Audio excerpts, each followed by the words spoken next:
Welcome back, everyone, to a fresh new episode of Knock Off the Perch. Premier League is back, United are back, and what a game to start to kick off the new season. United versus Arsenal in all its glory. How have you been, Aruj? What are you making of this one? Who is under more pressure? Is it Amorim? Is it Arteta? Good morning, everyone. And yes, it's going to be a big match. It's the first match of the season, and that too the game against Arsenal. Talking about who will be under pressure, I think the Manchester United manager is always under pressure. So Amorim will definitely be under pressure. There was a lot of support from the fans last season. They understood where the club is at this point in time. They backed Amorim to play his style of play, did not worry about the fact that Amorim was not very pragmatic last season. But now, after having made a few signings, possibly a couple more to come in the remaining days of the transfer window, what United fans need now are results. And the game against Arsenal is not going to be an easy one. That said, Arteta is going to be under his own pressure. 7 odd seasons hasn't had much to show in the trophy cabinet for that. He has come second for 3 seasons in a row. And if they were to start with a defeat this game, it will create a lot of pressure on them as well. That being said, I'll anyway any day take Arsenal seasons over United seasons, even though we have papered over the cracks by the trophy count. Yeah. The FA Cup, the English League Cup, all well and good, but I think when it comes to competing for the Premier League, it's another thrill altogether, which sadly we as fans haven't experienced in the last 12 Yeah. years. I'd give anything to have a season like Arsenal has had for the last 3 seasons. At least they Yeah. have been in a position to win trophies. Of course, they haven't been able to cross the line. There has been something amiss, and which actually both the teams have dipped into the market this time. 260 million, 263 million are the figures which both teams have spent, which is quite a large amount in the transfer market. Of course, Arsenal have got significantly more number of players than Yeah. United, and Arsenal do feel like more of a complete article, closer to a complete article than what United does. United are still, as we start a new season, an uncertainty. Like, what will we get out of? We have brought in players directly to the first team. Let's talk about the summer signings. I think this is a good time as I need to start the Yeah. transfer windows both the teams have had. And we've discussed about Manchester United's transfer window much in detail in some of the previous episodes. We know that we have signed three attackers who most likely might end up being our first, maybe part of the first 11 in this game against Arsenal. But let's talk in a little bit more detail what Arsenal has done. So if we go through the list, they have got Zubimendi, who is going to be again primary starting 11 player who will be part of their midfield three or midfield two, whichever formation they decide to play. But I expect to be a player who will be there in their 11. He's again of the right age profile. He's 26 right now. He can be with the squad for the years to come, and he's shown good early signs in the preseason. Gyökeres obviously has been the much talked about signing. They and you talked about Arsenal look closer to being the finished uh, article. They have come very close a lot of times. We've all discussed the fact that two positions that they have a little bit of a challenge is one is a striker who can finish the chances that they're creating through the control of play, and one is somebody who is little bit of a backup on the wings, either the left wing, which is a little bit Yeah. of a weak spot for them. Martinelli slash Trossard play there, and if Saka gets injured or suspended, they don't really have a reliable right wing spot. So Madueke comes there and probably could be that good squad player who may not start each game, but can do a good job coming Yeah. in whenever required. What do you make of those? Yeah, I mean, reading on Arsenal fan forums and seeing the videos, I've also realized that even the center midfield was area which they wanted to strengthen in, because even though Rice and Odegaard have their own qualities, now they have the license to maraud forward and make those chances. And they needed a replacement for Partey. So I think Partey as Zubimendi well. and Norgard, I Yeah, think they've now done two signings there. So they yeah, have a little bit of a backup as well. that is correct. And Zubimendi, Liverpool had scouted him, and he was the only player they wanted in the last transfer window. They went all out for him. Him being a Basque player, I'm pretty sure there were words which were thrown by Arteta on his future signing probably last year. So it has been a great deal of business from Arsenal this transfer window. I think they have fixed all the holes that they wanted to do. They are Yeah, still in the market to make any smart transfers, as are United, by the way. We hear that Baleba isn't happening now, so we'll yeah, be looking at alternate midfield solutions. yeah, But yeah, I think Arsenal has gone from strength to strength. This season, they do look closer to the finished article. They do look closer to winning the title as well. In our predictions, you have gone for an Arsenal title win this yeah, time. Although I yeah. still feel there's still lack that killer instinct to cross the line, but you never know. It's been such a long 20 years, almost 22 years that Arsenal last won the title that I have Yeah. forgotten to, I've forgotten that they were once a team who were actually feared by everyone. Correct, correct. And I think the consistency they have shown definitely amounts to something, and this could be a season where they make that jump. But that said, this is the game. We don't want that run to start. We want to come out victorious at the end of this one. So it will be interesting how that plays out. And in the preseason, if we talk about, obviously, there is nothing much to read in the results of the preseason. Teams are setting up, playing a lot through to come along and set up how is it that they want to play in the main games, so to say. But I think that game against Athletic, we saw glimpses of what Arsenal is trying to do, right? Yep, yep. And especially the play from Declan Rice and Zubimendi combined from that defensive midfield pivot. I think that was very strong. Some of the long balls that Rice was playing across to Saka, that was very strong. And obviously, we saw Zubimendi play that beautiful ball into Gyökeres, who is really good with the headers, and he managed to get a goal. There was another chance which, in the second half, I think Noni Madueke created, which Gyökeres almost scored once again. Yep. So I think that will be something interesting. And I think apart from that, there has been an overall shift a little bit that Arsenal probably will be required to do with a different striker up front rather than a Havertz. The game against Bilbao also showed me another side of Arsenal, which I haven't seen, which was a very well executed counter attack goal with by Kai Havertz. Like he just marauded forward and scored that goal, the third goal, and Bilbao's midfield was nowhere to be seen. In four passes, I believe they made that goal. Of course, Saka has also been prolific throughout the time. We have seen Saka do Saka things. He's been owning that right wing as well. And in the last game, we also saw Saka interchanging passes with Gyökeres as well. So that chemistry is now a bit more in a mature stage than I'd say for United new players. Bumo didn't Absolutely. have that many minutes as we would have liked, even though he arrived quite early. He wasn't completely fit to start games. Yeah. Arsenal's new signings do seem more attuned to the speed as United are. That being Yeah. said, the United's three signings, after a very long time, it feels like the United's three signings are the ones who'd walk into the starting lineup. Such was the bad condition uh, of Yeah.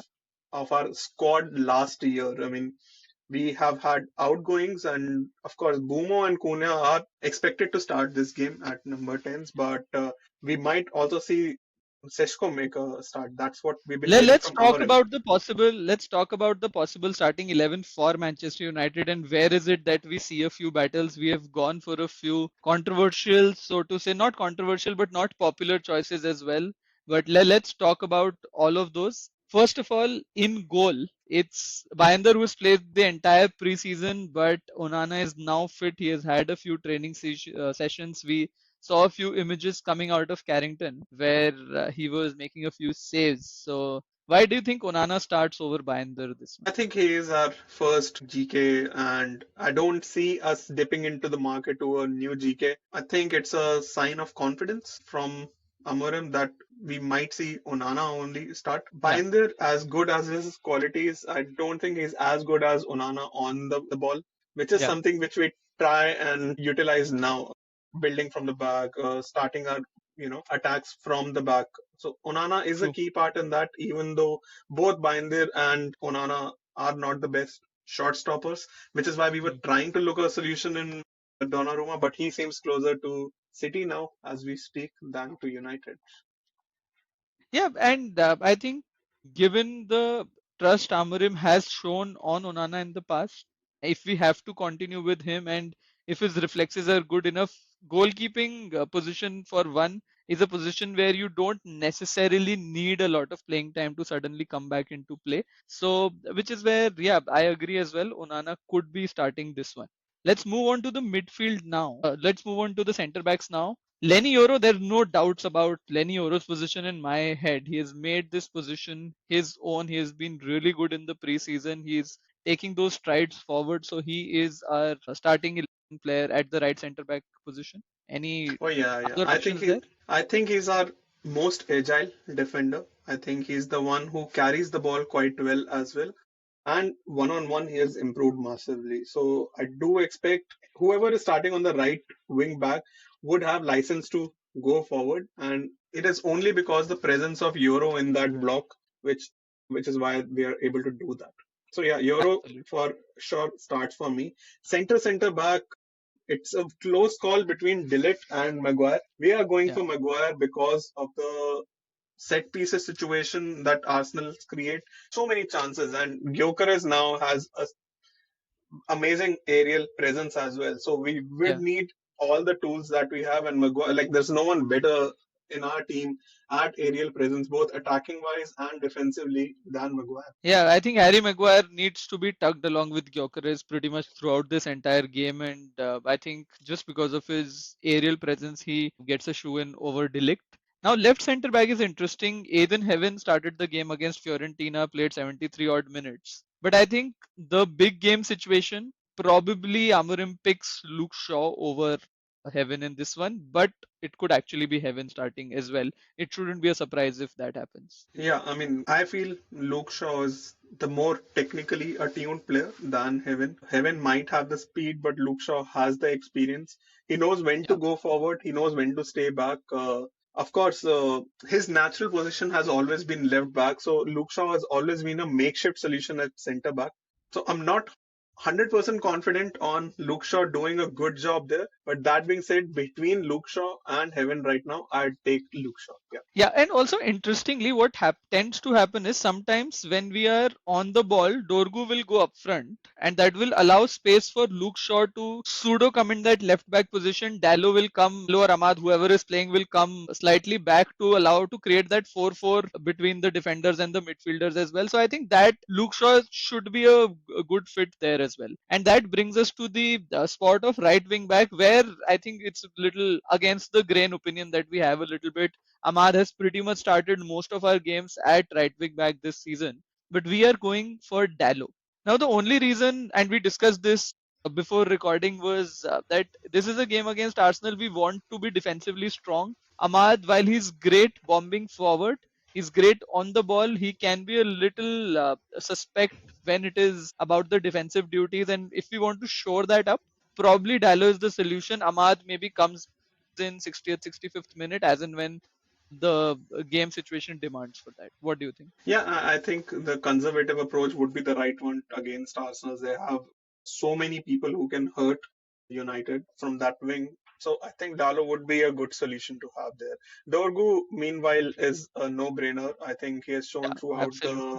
the preseason that he has improved on his games, both offensively and defensively. So Dorgu is a shoe in there. Number 10s. I don't think anything needs to be said there. These are our new diamonds, Cunha and Bumo. They are expected to break in the lines, help us maintain that high line, and try and find goal solutions along with Bruno Yeah. Fernandes. Yes. Absolutely, absolutely. The only case in which one of them doesn't start in the number 10 position is if one of them is playing the false nine. Mm. So I definitely see Cunha and Mbuemo in the starting 11. Probably Amorim is trying a few things, giving Sesko a little bit of time before he starts a game. So that is the only situation where they don't start number 10. Otherwise, they are definitely going to be in the squad. And just before talking about the striker position, whether we play a out and out striker, whether we play a false nine, Bruno Fernandes will definitely start in midfield. Who is he going to partner is a bit of a question. We saw Casemiro start. Ugarte and Menu are the other options. We are going with Ugarte. We know we need legs in this midfield. There's going to be a huge battle against Declan Rice, Zubimendi, and Ødegaard there. And which is why we think probably Ugarte is a good starting player. Later in the game, Menu could come in if we have to shore up a lead. Probably Casemiro could come in. So we have solutions there. But Ugarte, do you think most likely it's Bruno Fernandes and Ugarte in the pivot? I mean, Bruno is obviously going to be there. It's a close call. Actually, to be honest, I'm okay with all three solutions. Yeah, Casemiro, because most of the preseason games, Bruno Fernandes and Casemiro have played together. They are much more on the same page than other players. Although it yeah, hasn't worked to the T, I'd still understand. I'll understand if Casemiro starts there. Ugarte, because he has the legs, he will bite down any attack which is building up from that area, and we need that because Rice and Zubimendi right now look very robust as a midfield. correct. Menu, because I think to convert that defending position to attack positions, I think he has a really good knack of receiving the ball on the turn and passing it to the forward player. So that's why Menu is a very interesting solution for me. But I don't see Bruno Fernandes and Menu starting together because then both of them are a bit Yeah, forward minded players and the balance is all lost. correct, correct. Now coming to the big one. Who do you think is starting in the number nine spot for us? We have options of going for a false nine. We have options for going for an out striker in Sesko, or we have like a 9.5 in Zirkzee. Hoyland, it seems, is not really in the plans. Okay, so as much as I love Mount as our manager does, Mount has shown that he can do a job in those kind of positions. I very much like the presence of a actual number nine starting with there. Maybe he has 40. Like Amorim tells us, he's physically ready for the game. He has had 6 days with the new team. Yes, it's Yeah, not a very popular take that he starts, but I'll yeah, take an actual number nine who stretches the field, who has a surprise element for Arsenal, because right now yeah. our build up and our finishing is quite predictable. And having this all three new shiny front line is a big go for me. I think and I feel it should be Cunha, Bumo, and Sesko stretching the Arsenal defense. Absolutely, absolutely. Now that we have discussed our predicted 11, let's talk about what the Arsenal squad was in their last preseason friendly. It should give us a little bit of insight into what their 11 could be, and also what some of the key battles are going to be for this one. Starting with the midfield battle, we spoke about how Zubimendi, Rice, Ødegaard look really solid in the midfield, and how midfield is one area that United need to improve on, which is why we were looking at an athletic midfielder like Baleba to come in. We probably will make a signing there. We don't know who it could be. But for the game against Arsenal, is it advantage Arsenal in midfield? Definitely, without any shadow of doubt. I think Grice has shown over the years why he is one of the best in the center midfield business. He can hold the ball, he has an engine, he'll run throughout the game, and he knows when to step forward and has a mean shot on him as well. So, Rice Yeah, is the complete midfielder any team in the world would love to have. Zubimendi now has come in and cemented his position in front of the back four. Zubimendi has the intelligence to move the game. Like he is the one who will control the flow of the game now. He is the missing piece that more than Gyökeres, I think Zubimendi is the missing piece that Arsenal wanted and got this time. yeah, Odegaard, lesser the said, the best. He is hands on, one of the best creative players in the Premier League. We know his qualities. We know he likes to come into the hole and play. We know he can swift into the left wing as well. Of course, yeah. right wing Saka makes his own, but yeah, Odegaard has all the qualities to understand what the game requires at any given point of time, and a very able captain as well. So yes, it is advantage Arsenal. While United are still figuring out what are the pieces we can take from the midfield, how is it the best we can get out of Cunha and Bumo, I think Arsenal win this midfield battle. And the fact is that they are a very athletic team in all Mhm. rights, and they can now play on the transition as well, which is where some of those gaps that we tend to leave in the midfield at times will become critical, and Amorim will have to figure out a way to ensure that we are able to navigate those challenges. Now, Agree. talking about how is it that we navigate against Arsenal, I believe probably playing through the wings could be an area where Manchester United might be able to do one up over Arsenal. We have seen in the past Arteta's squad, much like Guardiola's Manchester City, have at least one of their fullbacks coming into inverting into a midfield position, which allows some spaces on the wings. And especially with the 3-4-2-1 formation, it allows our wingbacks to bombard forward, leverage those spaces. So, for example, if Jurian Timber or Calafiori or whoever is playing their fullback tucks into the midfield, it will allow the likes of Dorgu, Dallo, Ahmad, whoever is playing on the wings, those spaces to carry the ball forward, and then the interplay between Cunha, Dorgu, Bruno from the back. I think that is where we could really create a lot of chances, and I believe those are the places United should capitalize on, should try to create most of their chances from.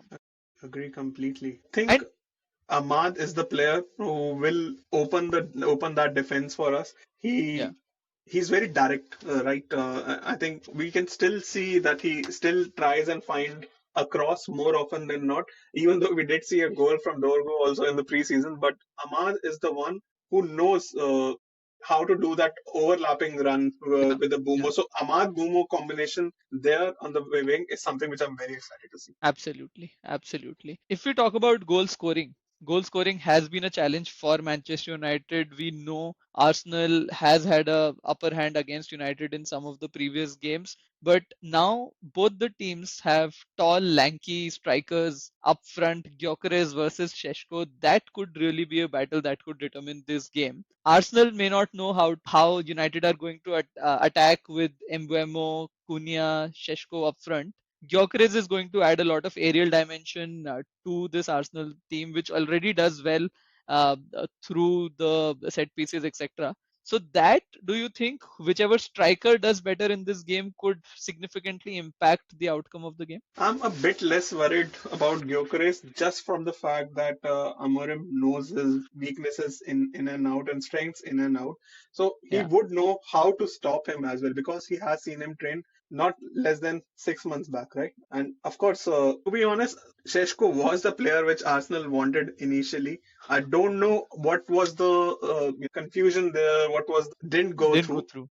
And Gyökeres throughout the time was connected to United, and it's a very interesting subplot if you see, Gyökeres was Yeah, supposed to come to United, Seshko was supposed to go to Arsenal, and now yeah, they are playing with the opposing teams. yeah. So yes, a lot of the game would lie there because these players are, match winners in themselves. Although I do feel right now Gyökeres is in a Absolutely, absolutely. And lastly, talking about the elephant in the room, which United have struggled with a lot in the last season, and Arsenal have excelled at it, are the set pieces. We again conceded against Fiorentina through a corner. We left a couple of players unmarked and they scored a goal through that.